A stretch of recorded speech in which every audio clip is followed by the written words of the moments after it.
की रात को हम लोडर फेज लेके आए हैं, बच्चों ने खाए हैं। सुबह 9 बजे वॉमिट करते हुए बच्चे उठे हैं, हम शेखजाद हॉस्पिटल में लेके हैं। शेखजाद हॉस्पिटल जाते ही डॉक्टर के हाथ में दम दे दिया। मैं तहरीम को उसकी पप्पो के पास उधर ही छोड़ के इरहा को घर लेके आ गया तदफीन के लिए। ये 1:30 बजे करीब मेरे भाई ने मुझे बताया तहरीम के टेस्ट करवाए, वो ठीक नहीं आए और डॉक्टर आपको बुला रहे हैं, इसको रेफर करना पड़ेगा। चिल्ड्रन हॉस्पिटल में जाके एमरजेंसी में गए। एमरजेंसी में मेडिसिन लिखने के लिए पेपर अवेलेबल नहीं थे। बज़ाहिर तहरीम तब बातें कर रही थी, मैं उससे मिलके गया हूँ। मैंने उसे बताया मैं आपके लिए कुछ लेके आ रहा हूँ। तदफीन के लिए जा रहे थे, रास्ते में मेरे अंकल का फ़ोन आया कि उसकी तबीयत काफ़ी ख़राब है, डॉक्टर बुला रहे हैं आपको। वो हॉस्पिटल जाकर डॉक्टर ने कहा इससे मेडिकल आईसीयू की ज़रूरत है। तो मैंने कहा अगर ज़रूरत है प्रोवाइड करें, तो उन्होंने कहा हमारे पास अवेलेबल नहीं है इस वक्त, आपको इंतज़ार करना पड़ेगा। 6 घंटे भी लग सकते हैं, 9 घंटे भी लग सकते हैं। पंजाब फूड अथॉरिटी ने एक रोलिंग पेन पे एफआईआर करवाई, हमने करवाई है। सबसे तफ्तीश की जाए कि ये मसला क्या था, इशू कहाँ से ये क्रिएट हुआ है।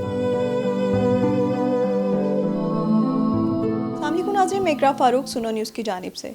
इस टाइम मैं मौजूद हूँ, आप देख सकते हैं। बज़ाहिर तो आपको बच्चों का कमरा लगेगा, लेकिन इन बच्चों को दुनिया से गए हुए अब 2 दिन गुजर चुके हैं। मेरे साथ इस टाइम मौजूद हैं 6 साला तहरीम और 4 साला इरहा के वालिद मोहम्मद अज़ीम। मोहम्मद अज़ीम हमें बताएंगे इनकी 2 बच्चियां इस दुनिया से देखते ही देखते आंखों के सामने से चली गईं। ऐसा क्या हुआ? इन्होंने रोलिंग पैन, एक रेस्टोरेंट है पीआईए रोड पर, वहाँ से एक लोडेड फ्राइज़ लिए। उसको खाने के बाद ऐसा क्या हुआ, मनूसियत की कौन सी घड़ी थी कि अपनी बच्चियों की आखिरी लम्हात को देखते हुए उनको अपने हाथों से दफन कर दिया? सर मुझे ये बताएं कि हम आपके इस दुख में हम आपसे अफसोस कर सकते हैं। हम आपके साथ इस अफसोस की घड़ी में ये सिर्फ ऑडियंस तक पैगाम पहुंचाना चाहते हैं कि ऐसा क्या हुआ कि लोडेड फ्राइज से आपके बच्चों की ये जान चली गई। लोडेड फ्राइज जुम्मे की रात को हम लोडेड फ्राइज लेके आए हैं, बच्चों ने खाए हैं। बच्चों ने मतलब कि खा के वो सो गए अपने रूटीन के साथ। तो सुबह 9 बजे वॉमिट करते हुए बच्चे उठे हैं, हम शेखजाद हॉस्पिटल में ले गए हैं। उन्होंने इंजेक्शन लगाए हैं, हम ऑन सेट के तो हम घर आ गए। बच्चे बज़ाहिर बिल्कुल ठीक लग रहे थे। शाम को फिर ऐसे ही उन्होंने सेम प्रैक्टिस स्टार्ट कर दिया, मैं फिर हॉस्पिटल ले गया हूँ। उसके बाद उन्होंने फिर हमें डिस्चार्ज कर दिया इंजेक्शन लगा के। रात को फिर ऐसा मसला हुआ है, फिर मैं हॉस्पिटल ले गया हूँ और मेरे फोर्स करने पे उन्होंने इंजेक्शन वगैरह, ड्रिपें वगैरह बच्चों को लगाई हैं।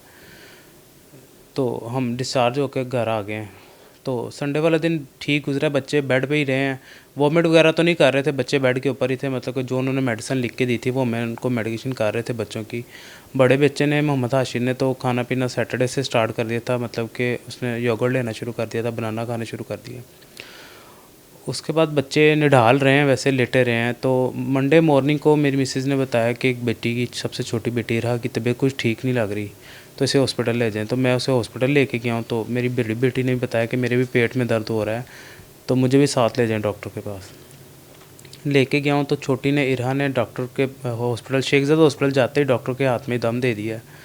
तो तब तक हमारे कोई टेस्ट वगैरह, कोई ऐसी चीज़, बच्चे घर से बज़ाहिर बिल्कुल ठीक नज़र आ रहे थे। तहरीम फ़ातिमा बड़ी थी बच्ची, वो चल के गई थी। इरहा को मैंने गोद में लिया हुआ था। तो इरहा की जब डेथ हुई है तो मैं तहरीम को उसकी पप्पो के पास उधर ही छोड़ के इरहा को घर लेके आ गया तदफीन के लिए। तो 2 बजे के करीब या 1:30 बजे के करीब मेरे भाई ने मुझे बताया कि तहरीम के टेस्ट करवाएं, वो ठीक नहीं आए और डॉक्टर आपको बुला रहे हैं, इसको रेफ़र करना पड़ेगा। मैं शेखजाद हॉस्पिटल पहुंचता हूँ, उन्होंने कहा इस तहरीम के टेस्ट काफ़ी ख़राब आए हैं, इसे ना चिल्ड्रन हॉस्पिटल में रेफ़र कर रहे हैं। तो वजह पूछी तो उन्होंने कहा इसे मेडिकल आईसीयू की ज़रूरत है और हमारे पास वो अवेलेबल नहीं है, वेंटिलेटर अवेलेबल नहीं है, इसलिए हम इसे चिल्ड्रन हॉस्पिटल में रेफ़र कर रहे हैं। कितना टाइम दरकार था, कितने घंटे, कितने मिनट्स आपने वहाँ इंतज़ार किया उस बेड के लिए? मैं तो घर आ गया था शेखजाद हॉस्पिटल में। उन्होंने मैं 2-2:30 बजे के करीब कह दिया था कि हम इसे ट्रांसफ़र कर रहे हैं, इधर रेफ़र कर रहे हैं चिल्ड्रन हॉस्पिटल। तो उधर से हम 3 बजे के करीब शायद लेके निकल गए हैं चिल्ड्रन हॉस्पिटल। चिल्ड्रन हॉस्पिटल में जाके एमरजेंसी में गए हैं। एमरजेंसी में कुछ मतलब डॉक्यूमेंट्स तो मिल गए थे, कुछ मेडिसिन लिखने के लिए पेपर अवेलेबल नहीं थे, या लाइट का इशू था, या सिस्टम ख़राब था, इस वजह से। तो मैंने अपने अंकल को कहा आप लाइन में तो लगें, जाके वो चीज़ें लेके मैं तहरीम के पास देखता हूँ उतनी देर में। तो मैं तहरीम के पास था, कुछ टाइम गुजरा, अंकल वो पेपर लेके आए, उन्होंने कोई मेडिकेशन वगैरह लिख के दी है। तो अंकल ने मुझे कहा आप जाओ, आप जनाजा तो पढ़ के आओ ना, फिर मैं इसके पास हूँ, मैं देखता हूँ। बज़ाहिर तहरीम तब बातें कर रही थी, मैं उससे मिल के गया हूँ। मैंने उसे बताया मैं आपके लिए कुछ लेके आ रहा हूँ, तो वो कहती ठीक है, बातें कर रही थी मेरे साथ। तो मैं घर के लिए रवाना हो गया। तो मैं गया हूँ तो बच्चे के लिए, बच्ची की नमाज जनाजा अदा की है। तो तदफीन के लिए जा रहे थे, रास्ते में मेरे अंकल का फ़ोन आया कि उसकी तबीयत काफ़ी ख़राब है, डॉक्टर बुला रहे हैं आपको। मैं रास्ते में उतरा हूँ और तदफीन के लिए नहीं जा सका, मैं फिर हॉस्पिटल चला गया हूँ। हॉस्पिटल जाकर डॉक्टर ने कहा इससे मेडिकल आईसीयू की ज़रूरत है। तो मैंने कहा अगर ज़रूरत है प्रोवाइड करें। तो उन्होंने कहा हमारे पास अवेलेबल नहीं है इस वक्त, सारे बेड ऑक्यूपाइड है। तो मैंने कहा फिर मैं क्या करूं, मैं इसे कहाँ लेके जाऊं, मुझे बता दें मैं किस जगह पे लेके जाऊं जहां मेरी बेटी का इलाज हो सके। उन्होंने कहा कि सरकारी हॉस्पिटल किसी भी जगह पे रेफ़र नहीं करता, प्राइवेट हॉस्पिटल सरकारी हॉस्पिटल में रेफ़र करते हैं, आपको इंतज़ार करना पड़ेगा। मेरे पूछने पे कि कितना इंतज़ार, तो उन्होंने कहा 6 घंटे भी लग सकते हैं, 9 घंटे भी लग सकते हैं। मतलब उन्होंने आपको कोई लिमिट नहीं दी, कोई टाइम ड्यूरेशन नहीं बताई, जिम्मेदारी का एहसास ही नहीं है? नहीं, टाइम ड्यूरेशन बताई थी कि 6 घंटे भी लग सकते हैं और 9 घंटे भी लग सकते हैं। 6 घंटे में बच्चे की जान चली जाए तो जिम्मेदार कौन था? उन्होंने आपको कुछ भी नहीं बताया, बस 6 घंटे दरकार हैं ये बता के उन्होंने आपको इंतज़ार के लिए छोड़ दिया? इंतज़ार के लिए छोड़ दिया, पर मैंने मतलब कि इधर उधर पूछना शुरू कर दिया किसी के पास मेडिकल आईसीयू अगर अवेलेबल है जिस हॉस्पिटल में अपनी बेटी को उधर ले जाऊं। सरकारी हॉस्पिटल में तो नहीं था। मैंने फिर मतलब प्राइवेट हॉस्पिटल जो हमारे करीब लगते हैं, जैसे doctor hospital, Umar hospital, horizon, ऐसे हॉस्पिटल्स में पता करना शुरू कर दिया कि जहाँ मुझे मेडिकल आईसीयू की फैसिलिटी मिल जाए। तो किसी हॉस्पिटल में मिली, तो मेरे कज़न आए, उन्होंने अपने रिसोर्स से किसी को टच किया, उन्होंने फिर हमें कहा कि आप इंतज़ार करें, हम आपको मेडिकल आईसीयू प्रोवाइड करवा देते हैं। काफ़ी टाइम लग गया, मतलब उनके रिसोर्स से हमें मेडिकल आईसीयू मिल गया, टाइम लग गया, मेरी रात हो गई थी काफ़ी, 11-12 के करीब शायद, या 10, अब मुझे याद नहीं है सही टाइम। तो मेडिकल आईसीयू जब मिला तो मैं थोड़ा सा इत्मीनान में आ गया कि अब मेरी बच्ची खैर से ठीक हो जाएगी। तो वक्फे बाद मैं पूछता रहा हूँ कि मेरी बेटी को बेहतरी की तरफ जा रही है। डॉक्टर ने कहा नहीं। 5-5:30 बजे के करीब मैंने डॉक्टर से पूछा कि क्यों बेहतरी की तरफ नहीं जा रही, क्या इशू क्या है। तो तब मुझे पता, पहले उससे पहले इतना तहरीम का कोई इशू था ना, उसके मैंने पेपर पढ़े हैं ना, इरहा का कोई पता था कि क्या अंदर क्या चल रहा है। बज़ाहिर तो बच्चे बिल्कुल बेहतरीन नज़र आ रहे हैं, हेल्थी नज़र आ रहे हैं। तो उन्होंने कहा इसके सारे जिस्म के ऑर्गन्स काम करना छोड़ गए हैं।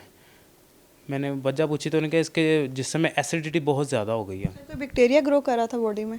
मतलब कि जो इनकी ये जो रिपोर्ट्स हैं जो शेख ज़ैद ने, और मतलब कि डेथ सर्टिफिकेट वगैरह या इनके जो प्रोसीजर था, इस पे जो सेप्टिक अटैक लिखा है, एक डॉक्टर से मशवरा किया तो उन्होंने कहा सेप्टिक अटैक एक बैक्टीरिया की वजह से होता है, जो किसी खाने की वजह से इनके अंदर मतलब जिस्म में दाखिल हुआ है।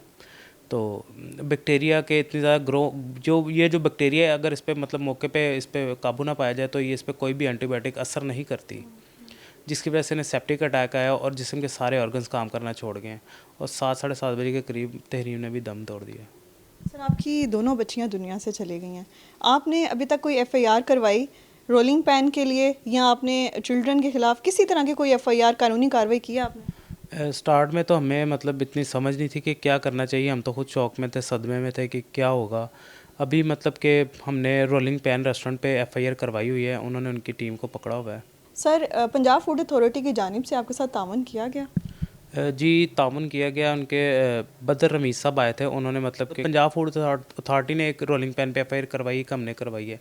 उनकी टीम मतलब पुलिस में है, हिरासत में है, उन्होंने उनके सैंपल वगैरह कलेक्ट करके अपनी लेबॉर्टरीज़ में भेज दिए हैं। अभी तक उनकी कोई अपडेट नहीं है मुझे। उसके अलावा पंजाब पुलिस की जानिब से आपको किसी तरह की कोई मुश्किल सामने आ रही हो या कोई ताउन ना कर रहे हो आपके साथ? मुश्किल मतलब वो मुझे फ़ोर्स कर रहे हैं कोई नाम नॉमिनेट करें, कोई एक नाम नॉमिनेट करें। मैंने तो किसका नाम नॉमिनेट करूं इस पे? स्वीपर का कर दूं, किचन का कर दूं, जो मतलब कैशियर का कर दूं। मेरी तो रोलिंग मतलब कि मैं मालिक से लेके मैनेजर तक सब पे मैं उनका नाम नॉमिनेट करता हूं। सबसे तफ्तीश की जाए कि ये मसला क्या था, इशू कहाँ से ये क्रिएट हुआ है। हंसती खेलती 2 बच्चियां हाथों से चली गईं, तो दुख की इस कैफियत में वो लम्हात याद आते होंगे। आखिरी 14 अगस्त पे भी आपके साथ वो शरारतें हंसती खेलती होंगी, वो वीडियोस भी आप दिखा रहे थे अभी मुझे। क्या उनके साथ आखिरी लम्हात थे आपके? बहुत अच्छे लम्हात थे। अब हम तो बड़े हैं, संभल जाएंगे, खुदा सब्र दे देगा। सबसे ज़्यादा इफ़ेक्ट मुझे मेरे बच्चे पे हुआ है, वो काफ़ी परेशान है, मेंटली तौर पे काफ़ी डिस्टर्ब है, रात सो नहीं सकता, वो मुझे तंग करता है कि मुझे घर से बाहर ले जाओ किसी जगह पे, वो बहुत डिस्टर्ब है। गवर्नमेंट से क्या अपील करना चाहेंगे, क्या पैगाम देना चाहेंगे इस प्रोग्राम के ज़रिए उन माँ बाप को जो अपने बच्चों को बाहर से मुख्तलिफ़ जगहों से चीज़ें खिलाते हैं, जो कि फ़ूड क्वालिटी हो या ना हो, उनके बच्चे उनके हाथों से चले जाते हैं, पता भी नहीं चलता है। महकमों को क्या पैगाम देना चाहेंगे, गवर्नमेंट को क्या पैगाम देना चाहेंगे? गवर्नमेंट को मतलब कि पैगाम यही देना चाहिए कि इनको मतलब कि सर्च करना चाहिए, इन चीज़ों को देखना चाहिए कि ऐसी चीज़ें मतलब हाँ बेसिक तो हमारे इधर माशरे में इंफॉर्मेशन नहीं है कि किस चीज़ को एक मतलब कि वो लोडेड फ्राइज़ में एक पिंक सॉस ऐड की हुई थी उन्होंने। उस पिंक सॉस का मुझे मतलब अभी तक समझ नहीं आया। मैंने काफ़ी जगह से लोडेड फ्राइज़ खाए हैं, वो कभी भी मैंने पिंक सॉस नहीं देखी।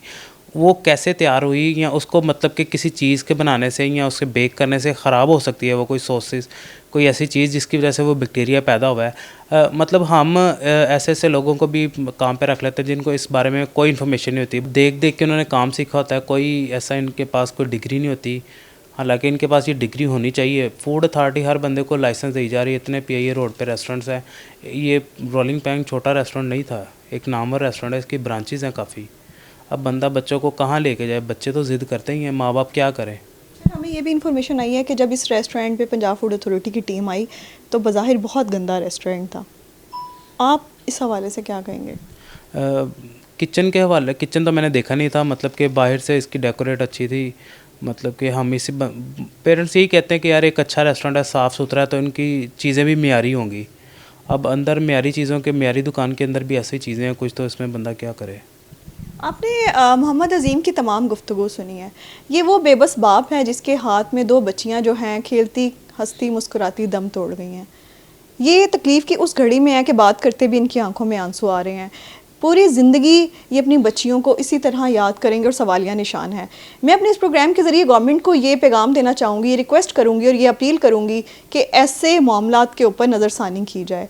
आए रोज़ के जो वाक़यात सामने आ रहे हैं, अभी हाल ही में एक वाक़या सामने आता है, उसको इस प्रोग्राम में डिस्कस नहीं करूँगी। उसके अलावा मैकडोनल्ड जो है उसमें भी बताया गया कि एक छिपकली और कुछ इस तरह की चीज़ें जो हैं वो पिज़्ज़े में पाई गई, बर्गर्स में पाई गई, लेकिन उसके ऊपर भी कोई सख्त एक्शन नहीं लिया गया। कोई भी इस तरह के ग्रुप्स को हाथ नहीं डालता है। और अब तो सामने है कि 2 बच्चियां दम तोड़ गई, रिपोर्ट सामने आ गई, मेडिकेशंस हुई, उसके बावजूद एक बैक्टीरियल इन्फेक्शन बॉडी में था जिसकी वजह से ऑर्गन्स काम करना छोड़ गए। इसके बाद भी अगर खामोशी रखी जाए तो ये नाइंसाफ़ी होगी उन बच्चियों के साथ जो इस दुनिया से तो चली गई हैं, लेकिन बाद में इसके और भी इस तरह के वाक़यात रोनुमा हो सकते हैं। तो इस तरह के मामलात के ऊपर जो है रोकथाम की जाए। मुझे दीजिए इजाज़त, अल्लाह ने के बाद।